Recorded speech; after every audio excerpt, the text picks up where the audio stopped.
अस्सलामुअलैकुम दोस्तों, उम्मीद करता हूँ आप सब खैरियत से होंगे। आज हम बात करेंगे चंद्रयान 3 के बारे में और आपको बताएंगे कि कैसे और कितनी मेहनत से इंडिया ने इस मिशन को पूरा किया। तो चलिए शुरू करते हैं।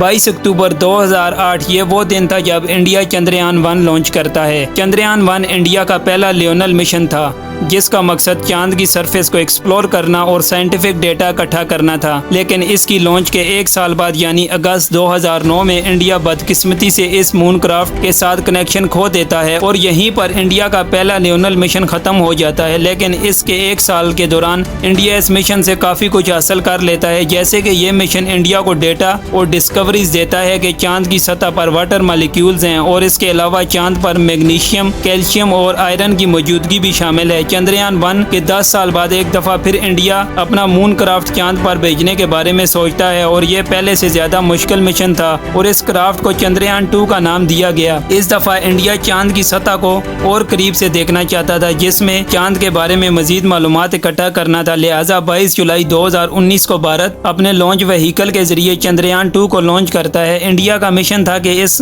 कैलेंडर 14 दिन तक चांद की सतह पर रहेगा और 14 दिन ही चांद की सतह का जायजा लेगा। लेकिन जब चंद्रयान 2 चांद के पास पहुंचा तो ये तबाह हो गया और इंडिया का मिशन यहीं पर खत्म हो गया। अगर ये लैंडर लैंड करने में कामयाब हो जाता तो अमेरिका, रूस, चीन के बाद चांद पर लैंड करने वाला भारत दुनिया का चौथा मुल्क बन जाता। लेकिन भारत ने हार नहीं मानी और भारत अब फिर से चांद पर लैंड करने की कोशिशें करना चाहता था। इस मकसद के लिए भारत ने 14 जुलाई को अपना चंद्रयान 3 मून क्राफ्ट लॉन्च किया। चंद्रयान 3 का भी वही मकसद था जो चंद्रयान 2 के थे, लेकिन इस बार इंडिया अपनी साबिका गलतियों से बहुत कुछ सीख चुका था। इसलिए इन्होंने चंद्रयान 3 को बहुत सारी तब्दीलियां करके चांद की तरफ रवाना कर दिया और फिर पूरी दुनिया ने देखा कि यह मिशन 23 अगस्त को चांद पर सॉफ्ट लैंडिंग कर गया है और भारत चांद पर पहुंचने वाला दुनिया का चौथा मुल्क बन गया है। दोस्तों, इस मिशन की कामयाबी के बाद इंडिया की दुनिया में साथ बहुत बेहतर हो गई है। तमाम ममालिक इसके साथ मिलकर इस मिशन पर काम करना चाहते हैं। इस मिशन की कामयाबी के साथ भारत ने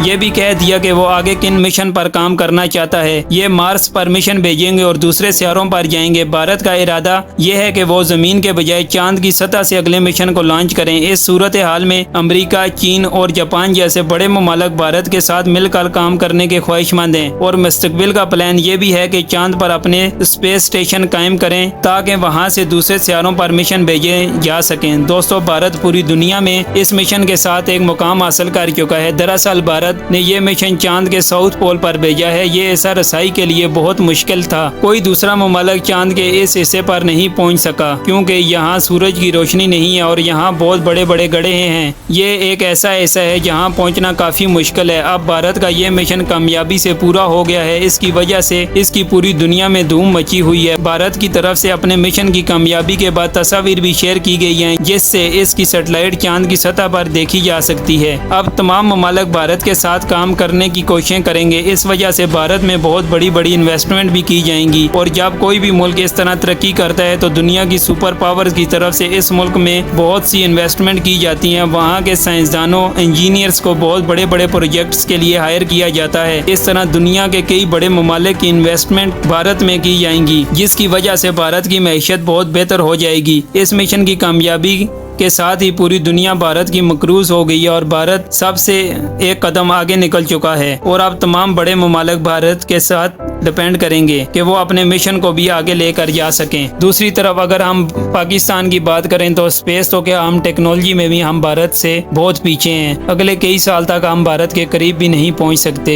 याद रखें, जो मुल्क मांगते हैं उनकी दुनिया में कोई इज्जत नहीं होती। दोस्तों, हमें टेक्नोलॉजी को बेहतर करने की फिक्र है, ना ही दुनिया में अपना मकाम बेहतर करने की। हम अपने हालात के बारे में शिकवे तो जरूर करते हैं, लेकिन जब कुछ बेहतर करने की बात आती है तो मुल्क छोड़कर बाहर जाने को तरजीह देते हैं। हम तो बस अल्लाह ताला की उम्मीद पर बैठे हैं। इस्लाम हमें सिखाता है पहले अपनी कोशिशें करो और फिर अल्लाह पर तवक्कल करो। हम अपनी मेहनत को भुला बैठे हैं और सिर्फ अल्लाह ताला की ज़ात पर तवक्कल करके बैठे हैं। अल्लाह पाक से दुआ है कि अल्लाह ताला पाकिस्तानी अवाम में शऊर को उजागर करने की हिम्मत अता फरमाए और वतन अजीज़ को हमेशा अपने हिफ्ज़ व ईमान में रखे। आमीन सुम्मा आमीन। दोस्तों, ये थी हमारी आज की वीडियो। अगर हमारी ये इन्फॉर्मेशन आपको पसंद आई है तो अपने दोस्तों के साथ ज़रूर शेयर करें और हमारी वीडियो को लाइक और चैनल को लाजमी सब्सक्राइब करें।